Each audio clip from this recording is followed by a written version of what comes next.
বন্ধ করে দিয়েছে।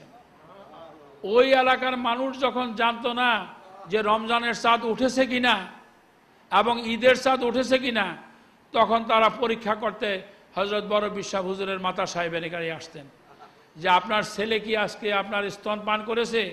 তারা বলতেছেন না, করেন নাই, তাহলে আজকে আমাদের রোজা। যেদিন শুনেছেন যে আজকে ঈদের চাঁদ উঠেছে, সেই দিন তিনি তার মায়ের স্তন পান করেছেন। আল্লাহ পাক আমাকে জিলান নিয়ে গেলেন বাবা, কারণ মনে মনে খুব একটা মহব্বত। এই বড় বিশ্বাস হুজুরের নাম শুনতেছি, এত মহব্বত, এত মর্যাদা, এত কিছু, তুমি আমাকে একটু জিলান নাও। জিলানে নিয়ে গেলেন। জিলানে গাড়ি একটু বেশি দূরে চলে গেল।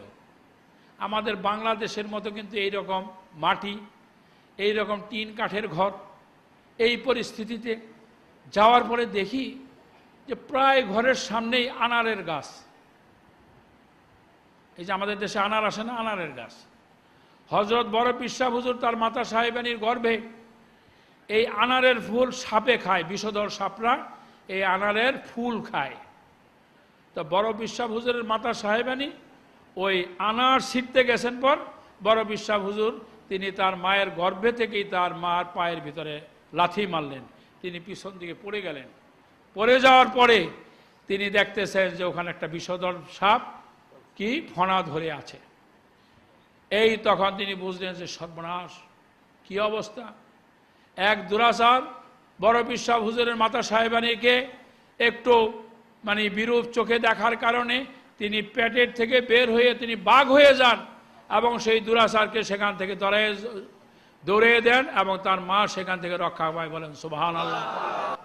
অতএব আপনাদের সকলের কাছে আমার অনুরোধ, আপনারা যে যেখানে খানকা শরীফ আছেন বা যেখানে যে অবস্থাতে পারেন, আপনারা প্রত্যেক এই আরবি মাসের 11ই শরীফ অর্থাৎ 10 তারিখ দিবাগত রাতে এবং ফাতিহা দোয়াজ দহম 11 তারিখ দিবাগত রাত্রে হযরত নবী করিম সাল্লাল্লাহু আলাইহি ওয়াসাল্লাম দুইজন সম্পৃক্ত, একজনের সঙ্গে একজন।